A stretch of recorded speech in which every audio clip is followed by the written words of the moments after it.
Good morning and welcome to the Fireside Chat series presented by Blueprint Academia. Blueprint Academia, as you know, is faculty GME healthcare management software suite that focuses on faculty development. What we want to do in these series is to talk to experts, people who have achieved a lot in very short durations of time, and to see if they can share some of their experiences and things that have helped them along the way so that newer faculty and newer graduates coming through don't have to make the same mistake. Today, we are very fortunate to have Dr. Joe Schlesinger join us. Just to give you a little bit of a background on Dr. Joe Schlesinger, he is an associate professor of anesthesiology and critical care medicine at Vanderbilt University Medical Center. One of the premier medical centers in the Southeast. And Joe is not just any other academician. So he's done a lot of different things, career and in his life. His life story is extremely interesting, makes him a great subject for a podcast, for a discussion. And it's not just academic stuff. So he has a joint appointment with the School of Music. He also has a joint appointment with the Department of Biomedical Engineering. So just with that, you can tell, you have somebody with a unique set of skills who's done a lot of different things. And definitely, I think these stories are going to be extremely interesting. One of the things that he's excelled in the field of academics has been using his skill set with a background in medicine to sort of focus on alarms, both in the ICU and in the medicine and in the medical environment. And to see how things can be changed to enhance patient safety and to help with managing human factors when it comes to the hospital environment. And he'll talk a little bit more about that. Dr. Schlesinger is also an inventor. He's patented a few things. He'll tell us a little bit more about that. And he's been already featured in a number of high profile podcast publications, including CNN Health. He's been on the 99% podcast. 99% Invisible podcast, which is which is an amazing podcast, which I encourage you guys to to listen to and to follow. And he's also going to be featured in high profile magazines, including the Wired magazine, which is a technology centric magazine. So it's not very usual for critical care folks to get featured in these kind of things. So we definitely want to listen to Joe's story and to learn from him, some of the aspects of academic medicine that has been fulfilling for him, and what advice he has for people coming through. Yeah, well, thank you very much for having me and for the nice introduction. That is me. I've been at Vanderbilt a long time. As you can see, I have a beard now. So I did my residency and fellowship at Vanderbilt, and I'm in my 8th year of being a faculty member. And as Avi said, I also have cross appointment in the Department of Hearing and Speech Sciences and the Department of Biomedical Engineering. Before medicine, my background's in music. I've been playing the piano since I was 5 years old. My undergraduate degree is in jazz piano performance from Loyola University in New Orleans. And I'm actually in a faculty band comprised of engineering faculty. We're called VIBE, the Vanderbilt Initiative of Biofunky Engineers. And this is a picture I took at a graduate recruiting event. So my background in music has influenced my interest in the research I do. So we're going to go through my research interests and how I've applied those ideas of music and sound into what I do. I'm a practicing anesthesiologist and intensivist. And if you've ever had surgery, this is an operating room. You can appreciate, obviously, the patient would be on the OR table. As an anesthesiologist, we're at the head of the bed. You can see the strange ergonomics of this room in that the anesthesia machine is behind us, usually to our right, which means if we're standing at the head of the bed, paying attention to the surgery, the visual display is completely out of sight of our visual receptive field. The auditory display is a cheap speaker that's affixed to the patient monitor. If we want to get medications for you, we have to turn our back completely on you to that box against the wall where the medications are kept. In the ICU, we also have a lot of different devices to monitor you and take care of you. Obviously, if you're the patient, you're on the bed. If we're at the head of the bed doing a procedure, you can see the patient monitor, which is at the top center of the picture, would be directly above our head. Again, totally out of our visual receptive field. So we're dependent on auditory information to give us information. The frustrating thing is the auditory information is very poor. There's a high incidence of false alarms. The auditory information doesn't give us any actual information about what's wrong. It's just an alarming, alerting stimulus. And imagine that you're the patient and you have all these devices in your room. All these devices can alarm separately, and to silence them, you have to physically touch them. So imagine an ICU nurse who has two patients and he or she is busy in the other room. If there's a non-critical alarm in your room, they may not respond readily. But say it's 3 in the morning, it's going to interrupt your sleep. You might have sleep deprivation, ICU delirium, long-term cognitive impairment. It just seems to me to be a terrible design that you have to physically interact with these machines. There's a high false alarm rate. The auditory information doesn't give you any real information. And these alarms are fatiguing both for the clinician and for the patient. So when we think of music research and music, people often think of, well, are you researching music like music we listen to? And the answer is not necessarily. Music in the auditory environment is how it affects us, how we interpolate our multisensory environment. So multisensory means vision, touch, auditory information. We're exposed to this cacophonous auditory environment filled with alarms, but also non-alarms. There's people talking, there's doors opening and shutting, there's the meal carts rolling on the hardwood floor. In the OR, a lot of times there is music, and that may seem to be beneficial in that it improves surgical efficiency and puts us in a good mood, but music can also mask human speech, and it can mask the alarms that we need to attend to. In fact, there are in our closed claims database in the Anesthesia Patient Safety Foundation, there are case reports of patients having bad outcomes because the music masked the alarm. But the research in medicine and the acoustic environment and the alarm and alerting stimuli doesn't just apply to medicine. Medicine is a high consequence industry. Every day that Avi and I go to work, if we make a mistake, someone can die. That obviously has a high consequence. But other industries have that too. Think of construction, nuclear power, transportation, aviation. So when we think of the acoustic environment, we can learn a lot from these other industries, but the work we do in medicine can also influence these other high consequence industries. My early work, and we're going to talk about my pathway of, started with working with Mark Wallace, and using my interest in sound, I wanted to think about, well, how can we take sound and apply it to medicine, but also what sounds are we exposed to anyway? So we have this pulse oximeter, which for those of you not in medicine, if you've been in the hospital, it's that thing that clips on your finger and makes a beeping sound. Well, that beeping sound beeps at the rhythm of your heart rate, and the pitch depends on how much oxygen is bound to hemoglobin. So that is, when you start to get sicker and sicker and your oxygen level gets lower, that pitch will drop. So a lot of people have said to me, well, Joe, you're a musician, so you're going to be really good at, and I thought, well, I don't really think it's because of my music training. I think it's because we work in a very stressful, cognitively demanding environment. So the first work I did looked at how does the environment that we work in as anesthesiologists affect our ability to ascertain pitch. And that my first publication in this area was in anesthesiology, which is our flagship journal, and found that there's an up to 17% decrement in ability to ascertain subtle pitch changes just as a function of attention and cognitive demand. But thinking that it's not a problem with aural pitch perception, like you don't have to go to music school like I did to do well with pulse oximetry, I thought, well, what if we trained the ability to take this multisensory environment and understand it better, to be able to interact and parse out those signals that are important and not important.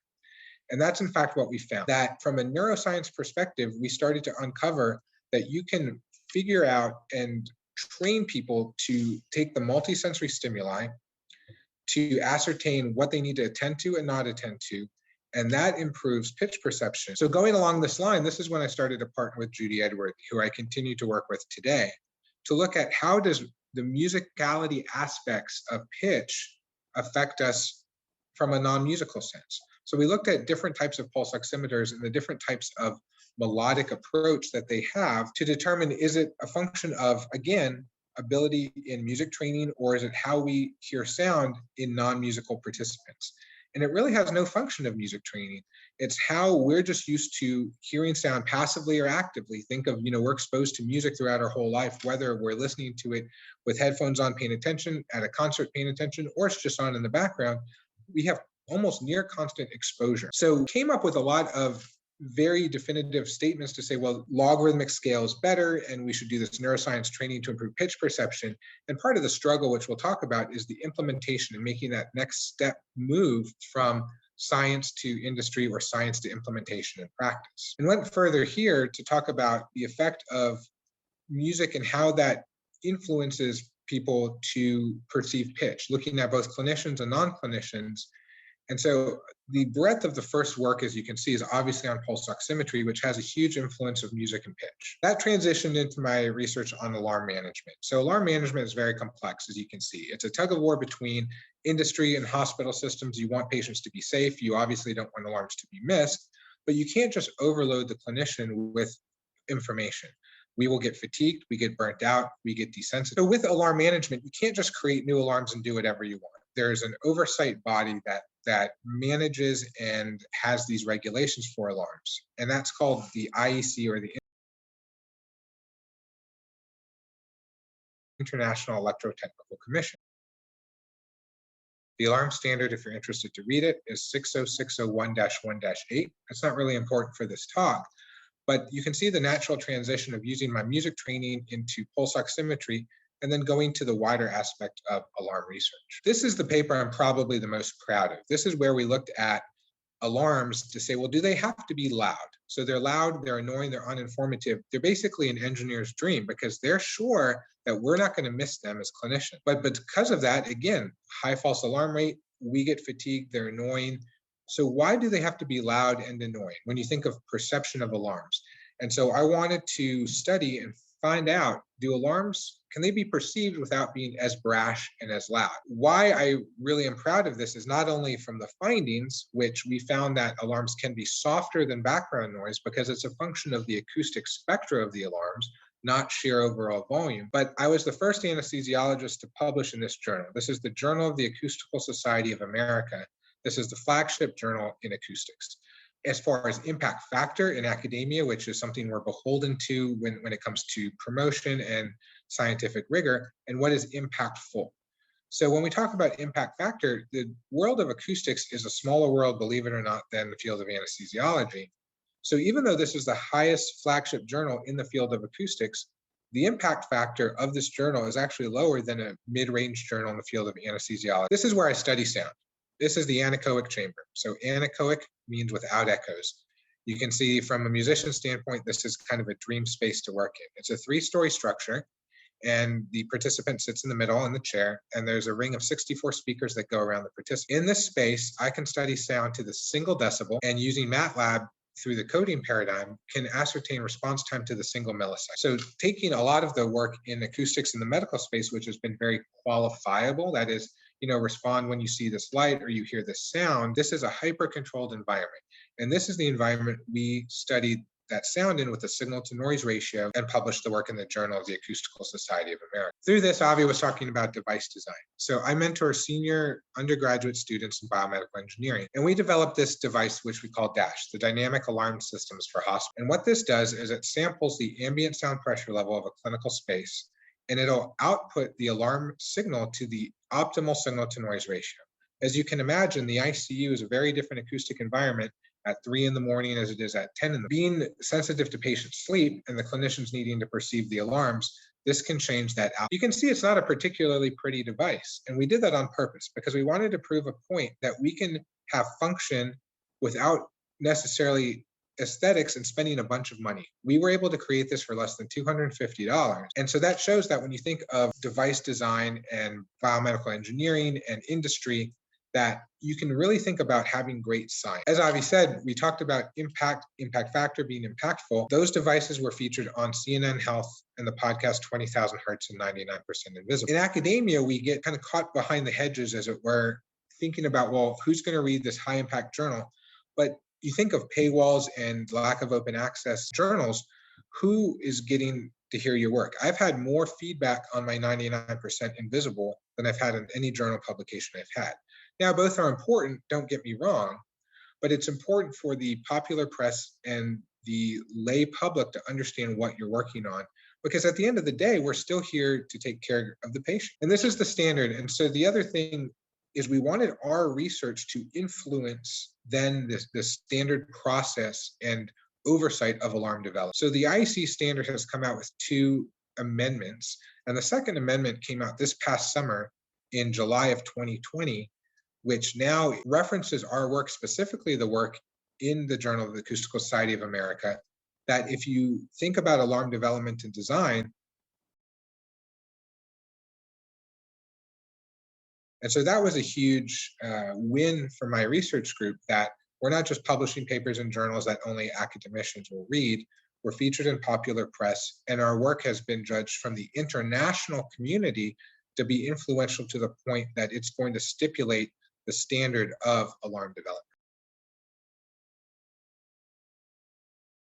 How does one get started? And I'll tell you my personal story and give you some feedback points. But it's always stressful when you think of, okay, well, I have this passion, I have this idea, but how do I get it off the ground? Especially when you're in training or junior faculty. So at Vanderbilt, I was, as I said, a resident and fellow there. And so we have a program called the B.H. Robbins Program, which is named after the first chair of the department, Benjamin Howard Robbins. And it did provide me protected time in training, where I found my mentorship with Mark Wallace, and allowed me that time to get my projects off the ground. In turn, the payback is that I did my clinical fellowship in critical care medicine, followed by a research. So it's a two-way investment. It's an investment in the department to give me protected time, but I'm also doing an extra year of fellowship. And so delaying the onset of the time where I'm making real doctor money, if you will. And I had a lot of loans to pay back. And so it was a personal decision that, can I invest that time and realize that it's ultimately going to benefit my career? Ultimately, it does take creativity, and it takes trust by one's department. The time has to come from somewhere. And this is the kind of chicken and egg phenomenon of, well, you can't get a job unless you have experience, but how do you get experience if you don't have the job? Physicians are burning the candle at both ends to try to do that. I would say you're going to have to find a department that is going to be supportive, and not all departments are. And so if you get a sense that your department is not going to at least give you a little bit of time and a little bit of latitude, it's going to be exceedingly difficult to get your research ideas off. So there's obviously some skills that come up with starting out. So the tools, time, mentorship, but also having access to the lab space. So that anechoic chamber, I was really lucky. We had that physical space at Vanderbilt. Most academic centers don't have it. Most anechoic chambers exist in industry, where they're studying products such as, Maytag or Whirlpool, studying the loudness of their appliances, or the aviation industry looking at different engine development and placement on planes and loudness. So I was very lucky that we had that space. Statistics is probably my Achilles heel. Well, it absolutely is my Achilles heel. And we have statistical support, but it comes at research presentation and preparation to show the department, okay, I have a research idea, I have an interesting question, here's how I'm going to go about studying it.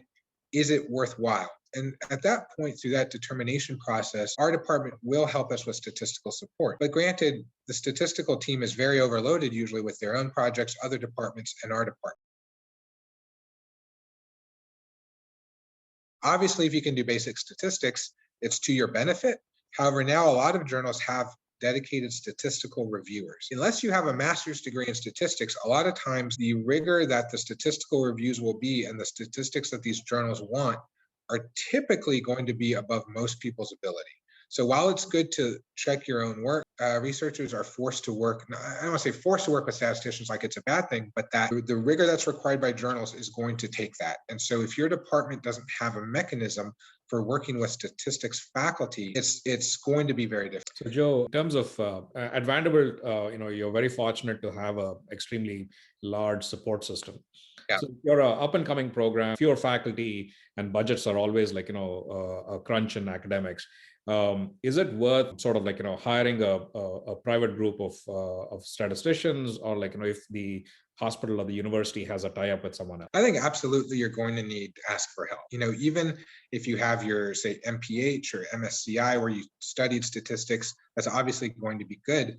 But I've encountered many times at many different journals that these statistical editors are so thorough and so picky, and not in a bad way. They want accurate data reported, and not, to have data reported that is not quite correct, or the statistical analysis is not as rigorous. And so to get your work really thoroughly analyzed and in a publishable format, yeah, I think that's an investment when you think of the budget and time, that having someone who's an expert in statistics at least double check your work is an absolute necessity. And so while that does not come free, you will be sure that your data are correct and your work is really solid. So yes, that's going to.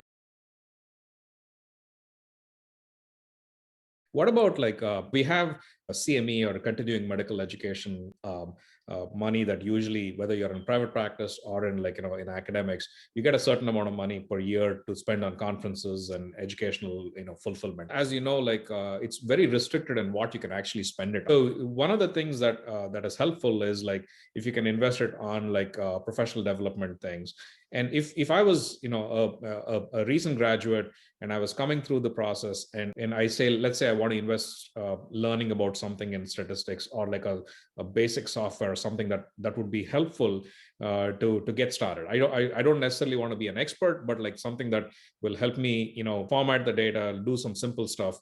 So do you have any suggestions? Do you have any advice for that? Yeah, so I actually myself did a 2-week course through the Department of Statistics here at Vanderbilt during my research fellowship, and it was helpful. It really improved my fluency in the language of statistics, which I would say is a foreign language. And it was using SPSS, which, not to get into arguments on different statistical software, but I found SPSS was pretty user-friendly. But the problem is, and again, it'll give you so much analyses, unless you really understand what to do with the numbers and what it's doing.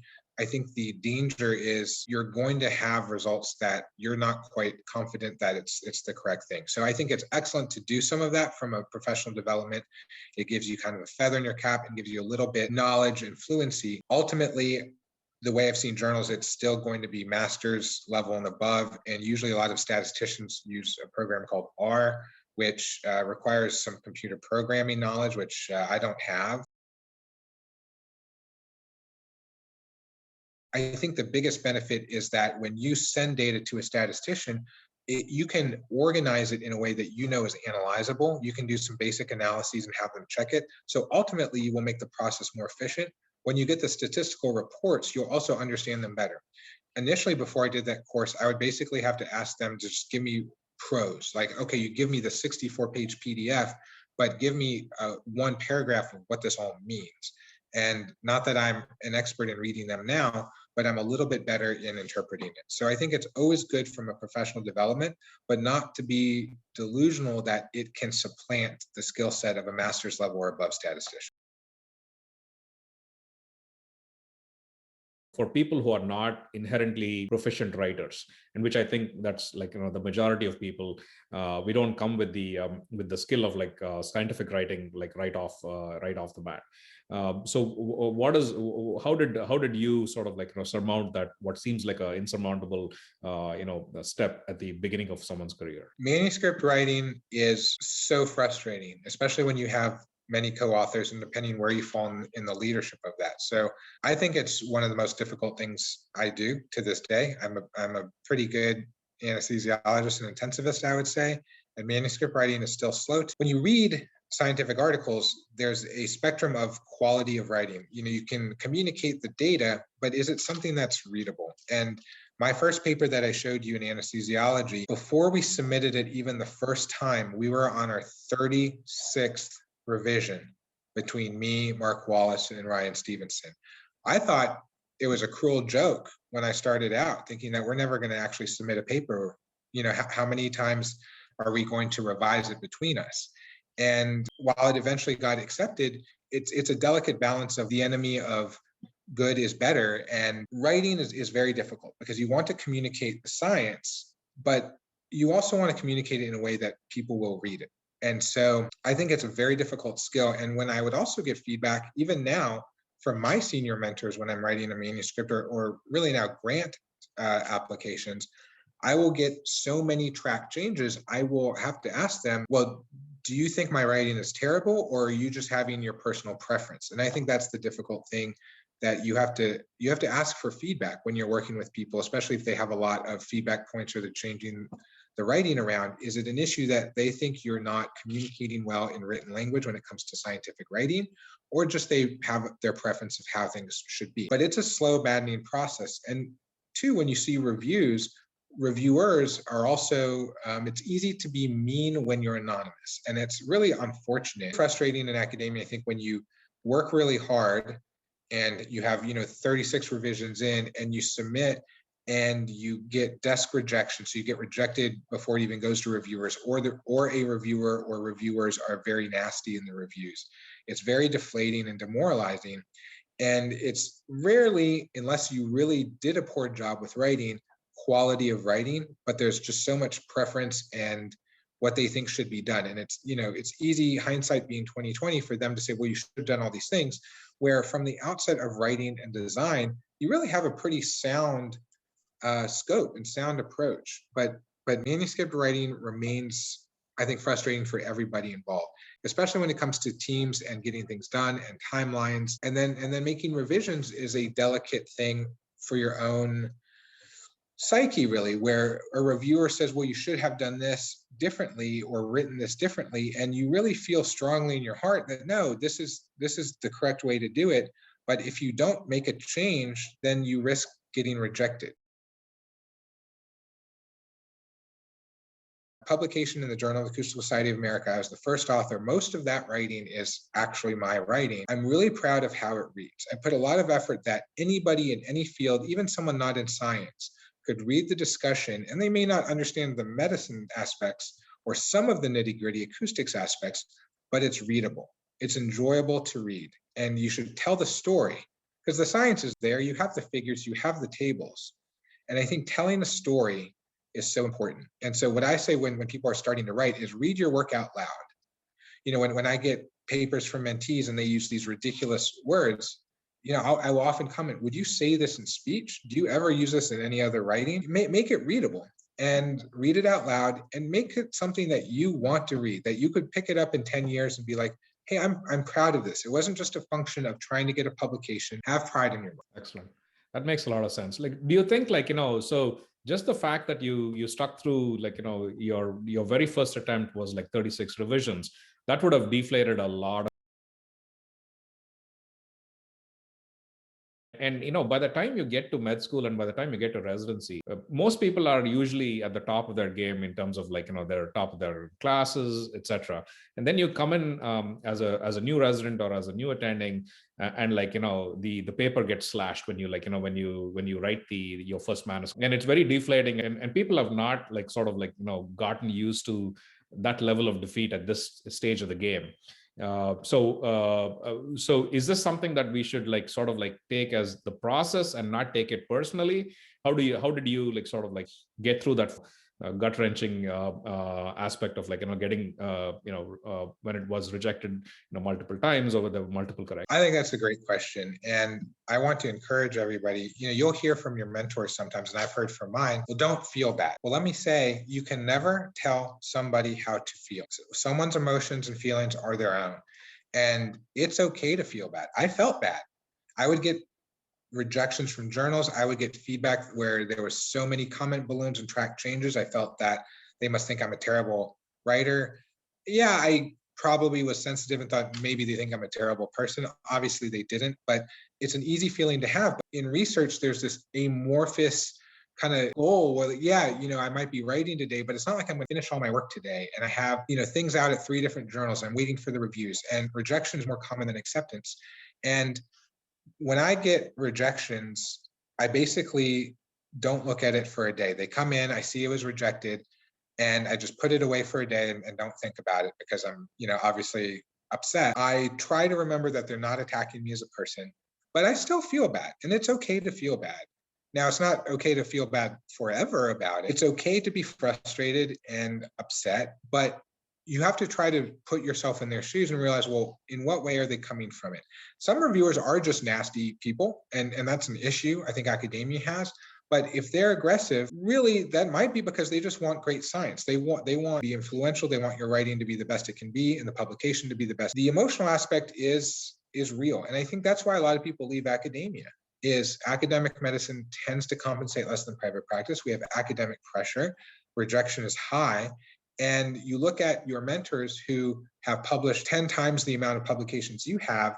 So it can be done. And you start to think, how is it even possible to get there? Because I'm just used to submission after submission being rejected. It's really a personal thing to know that it's okay to be upset. I think it's important to find somebody to talk to about it, to debrief, to have someone that you work with that you trust, that you can, kind of vent to about it. But I think it's important to ask for feedback. And what I mean by that is when I've gotten feedback, like, from my own mentors and I see a bunch of changes, I will ask them, well, did you think what I sent you was good? Because I thought it would be an email with an attachment. I can't tell from all your changes whether you thought I did a good job.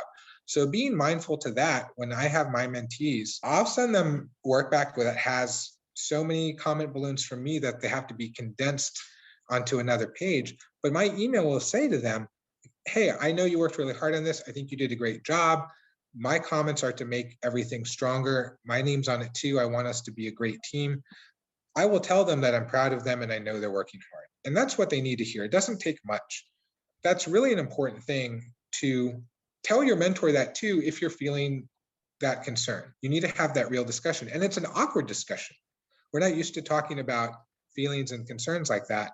But I think by having that feedback back and forth, ultimately make the process better. So we've gone back and forth on the role of mentorship, and you are a great mentor to a lot of junior faculty, and you also have your set of mentors. Can we sort of talk about how somebody coming through an academic practice or otherwise, how do you go about searching for a mentor? What makes a good mentor, and what's actually helped you during this process? So when I started in the BH Robbins program, it took me a good 6 months to find a mentor. And so, as I said, I started with Mark Wallace, and he was at the time the director of the Vanderbilt Brain Institute. He's a PhD neuroscientist. The chair of our department contacting the chair of hearing and speech sciences to say, well, hey, we have this junior faculty member. We don't know who can mentor him in his research interests. Do you have any suggestions? And the chair of hearing and speech sciences convened a meeting of 4 faculty members that she thought could work. And that's where I met Mark. And that's where we started. So it took some time to figure that out. And so it's important to realize your mentor could be in your department, but doesn't have to be, could be at your institution, but doesn't have to be. But the further you get removed from your department, it's going to be a little bit more difficult to find that person. And that's okay. It's better to invest the time up front and find someone who's going to be a great mentor than just work with somebody that is not going to be. But the other difficult thing is even for me, there were some growing pains. So Mark Wallace wasn't used to having a physician. He had his students and postdocs, but they were all in graduate school. So he was used to having PhDs, but not MDs. So when I would disappear and say, well, I'm in the OR this week, or I'm in the ICU this week, it didn't really make sense what that meant from that I wasn't going to be in the lab. And you're not going to really get paper revisions back from me while I'm busy in the ICU.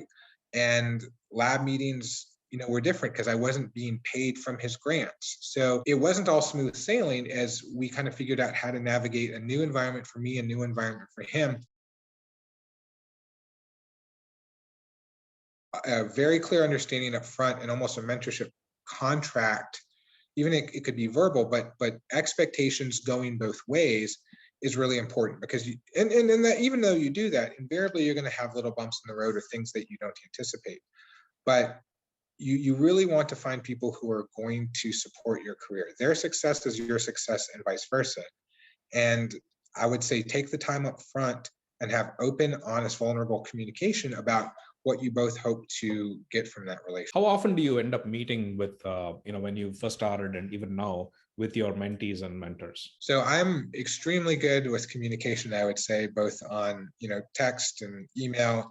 And so I check in with them often, especially when we have projects and we have WhatsApp, group threads. We don't tend to use Slack. But so there's a lot of texting and updates, and I expect updates from them. And I will always write back to their email, always within 24 hours. Even if it's to say, I'm really busy in the ICU this week, I got your email, I'll be able to sit down and give you a more thorough reply in 3 days. They always hear back from me within 24 hours on email, usually, very fast via text, unless it's a weird time of the night or whatever. In-person meetings, as much as they want to, a lot of times that's not necessary to meet in person, but I'm always available and happy to meet in person. We have formal sit downs at least twice a year, but a lot of times it can be handled virtually. And then I really like to show them appreciation. So for example, every year when I get a biomedical engineering team and we have that team and we meet, I take them all out to dinner and we get to know each other a little bit. I respect them and their skill sets. They can do things I can't do, obviously vice versa. And so instead of thinking that it's hierarchical, which it is, but I also view everyone as we have personalities and we have backgrounds that are separate from what we're doing. Now, from my standpoint, from having my mentors, not all of my mentors have been as responsive as I am. An interesting thing about generational differences, about communication and what we need and what feedback's important. Interesting work done by Charles Witt, and he's the chair at University of Texas Southwestern Medical Center, about generational differences in medicine and what different groups of people need, what they derive value from. I like to say I failed mind reading in college. You have to tell people what will help, what makes them feel supported, and how are you supportive as a mentor. And so I've had to have difficult discussions with my own mentors to say, I don't feel supported, I need better communication. And they didn't realize there was a problem. So once I brought it up, then we fixed that by scheduling meetings at least every other month. So that's the thing, is instead of having this internally festering resentment or frustration, you have to talk about it. But medicine is so hierarchical, it's difficult for a junior person to sometimes go to a senior person and share that. So if you feel that much trepidation to say that to your mentor, maybe they are not the best mentor for you. You should feel comfortable approaching your mentor with concern. That's awesome, man, because I think this is something that I think a lot of people struggle with. As finding a mentor itself is a big deal. Yeah. Then finding someone who has your interest in mind is another layer to this. And third thing, to how do you, everything is things go fine when things are okay, but when it's how you walk through the challenging periods is what determines the relationship, whether it's going to last or not. And I think that's really good insight. Joe, I'm really interested in the impact and the work that you do, right? So as researchers, as people in academia, or even otherwise, there are a lot of projects, there are a lot of things that we do that has a tremendous impact on on patient care. But getting the word out is one of the most difficult things. And traditionally, academia has been all about publications and getting it into the most prestigious journals. And you rightly pointed out that a lot of these things are hidden behind paywalls. And if you think about say the New England Journal or JAMA or whatever else, there are a few articles that are made open access. These are usually guideline articles, etc. But everything else is you got to pay for it. And if you are in a developing country or an underdeveloped country or an economy where the conversion rates of currency are disproportionate, they will not be able to get to that. And I think what you mentioned about looking at the millennial sources where you can share your knowledge, which is podcasts, which is other things, social media, etc., is tremendously helpful and tremendously useful, because that helps bridge some of the gaps. How was your experience with with the podcast audience? It was one of the greatest experiences. It was done so professional. It turned out wonderfully. And I was getting emails and messages from people I haven't spoken to in many years, people back from medical school and college who I wasn't, I was even just an acquaintance with, saying, hey, I heard you on 99% Invisible. It's one of my favorite podcasts. That's amazing. I didn't know that you ended up going to medical school, some of the acquaintances I had in college. And so people were coming out of the woodwork to find my email and tell me that. And it was really heartwarming, that realizing what I'm doing is having a broad impact. And that was always my goal. You think of these journals, and yes, it's prestigious, of course, don't get me wrong. I'd love to have a paper in Nature, but I want to change the world. And I know that sounds very rosy colored glasses, but you do that by reaching everybody. And as you said, there's a lot of the world that is not in these ivory tower academic type major centers. But the other way you can do it is by being sensitive to that. And here's what I mean. So I am the vice president of the International Association of Music and Medicine. We have our own journal called, appropriately, Music and Medicine. It is a subscription, and it's indexed on Scopus, but if you join our organization or you want subscription to the journal, if you come from the developing world, we give you a massive discount. And if you really can't afford it, even with that, we have a compassionate program where then we will still give you membership and journal access. Obviously, it's not free for us to produce it, so there has to be a little bit of balance. Also, we have a lot of aggressive programming, especially in the face of COVID, where we have different webinar series, and those can be accessed for, we do have a slight pay subscription to that just to support it, but same thing, if you're from the developing world and can't afford it, we give you access to that. So we have aggressive programming that's online and accessible. We have our journal and our organization, which we're sensitive to the developing world. And we encourage that, where we have a whole track of music therapists and that type of research where we want people from all over the world. So when we put that I in international, we actually really mean it.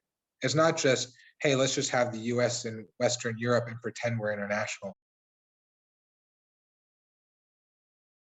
With you, being so busy clinically, time management is one of those, those skills that not everybody learns, and there are mistakes that we make over years before we figure out our single time, and struggle through the feeling of not being able to, get things done on time and to have this constant burden on top of us.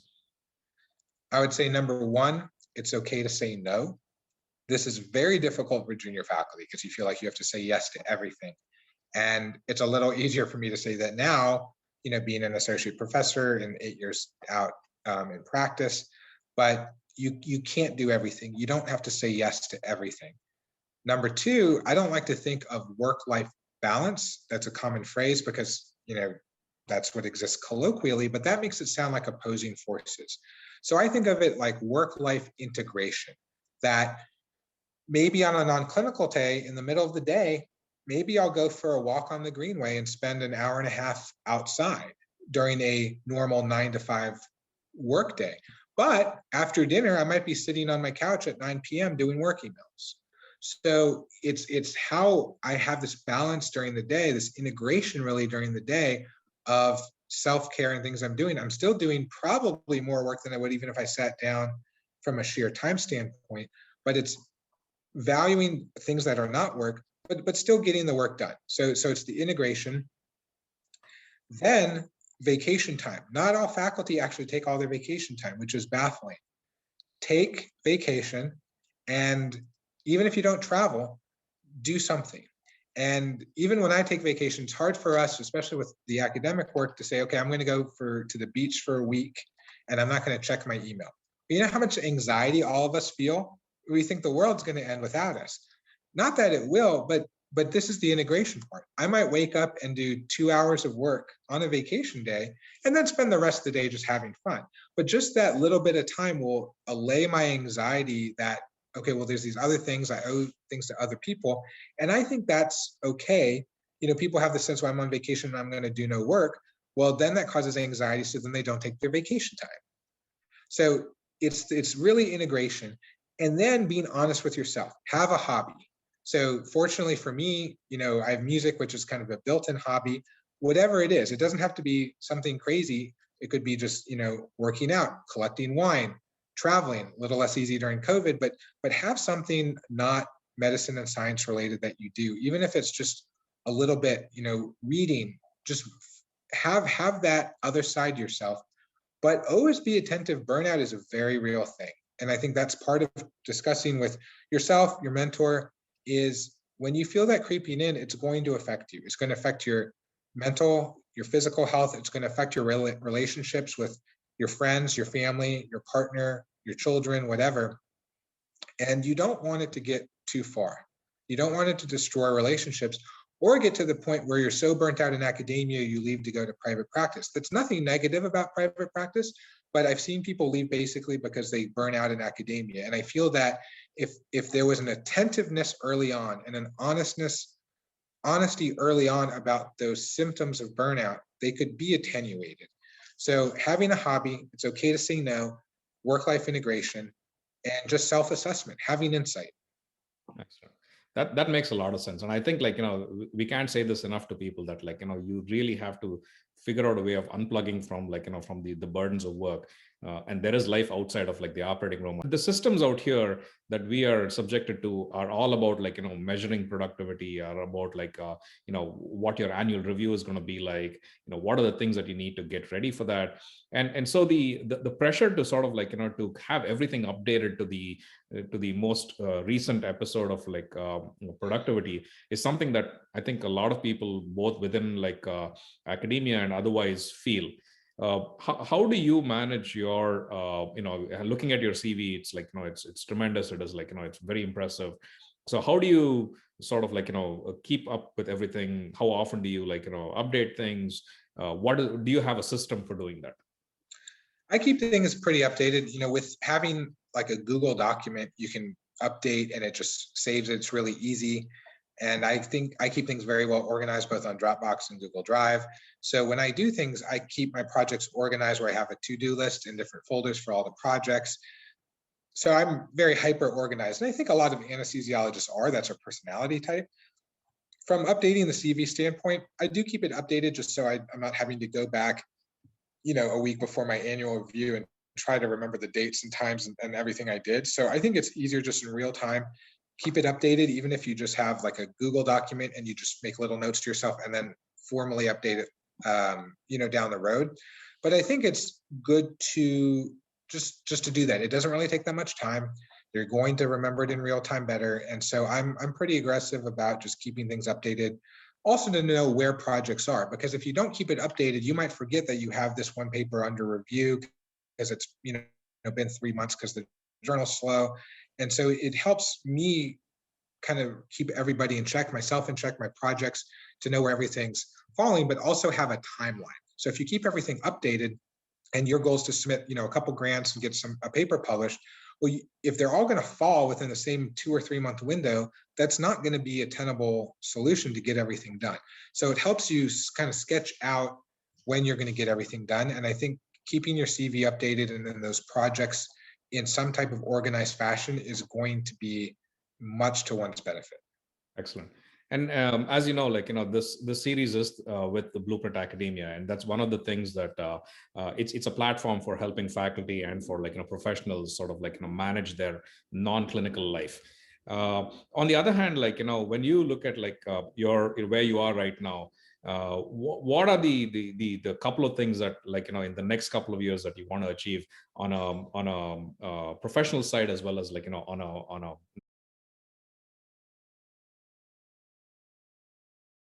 travel, whether it is music, etc. What are some?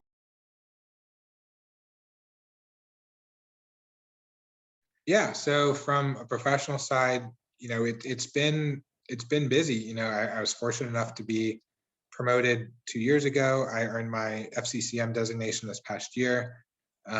Obviously, from a promotion standpoint, in the next several years, hope to be promoted to full professor. And also from a professional standpoint, it's really tough to get big grants. So I've tried, unfortunately, without success of being funded, but continuing to try. There's interestingly a focus on music research in the NIH now. Francis Collins, the director of the NIH, is a musician himself. So I think there's a glimmer of hope with that.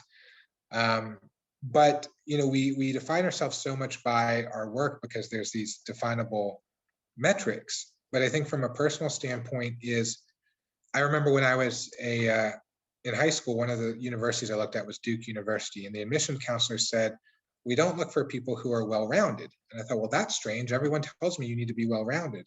He said, "We look for people who are well lopsided." And so you take your passion, you run with it. And in a department of over 130 faculty anesthesiologists, I'm the only one with a degree in music who's doing music research. So I love that I'm well lopsided, and that has the professional aspect of my life, but also the personal aspect is that I've taken some of the musicians from Vibe, the slide I showed at the beginning, and formed a jazz group. And we've been getting together to play music in my living room once a month because things have been shut down during COVID. And it's been going so well. As things open up, we would love to travel and gig together. And it's been so therapeutic. And that is, taking one's hobby and really really doing it, making it happen. And so obviously I miss travel, but as hopefully the world heals from all of this, to continue with the music, to continue forming those relationships I have with the International Association of Music and Medicine, who some of my closest friends are work colleagues, Judy Edworthy, Aleph Ozjan, Clayton Rothwell, these people that are at different institutions who are not physicians have become extremely close to me, where it's nourishing to see them in person at conferences because we know each other on a very, very deep level. And that's so meaningful for us. So it's been a hard, year and a half with COVID, but I think that's a goal of mine. And I think a good goal for everyone to consider is personal and professional don't have to be mutually exclusive. Very neat. I think this is so important because even though all of us have been through like a tough couple, almost like 18 months now, but it's definitely affected us to different degrees. And we can be brave about a lot of things, but it has changed us on the inside as well.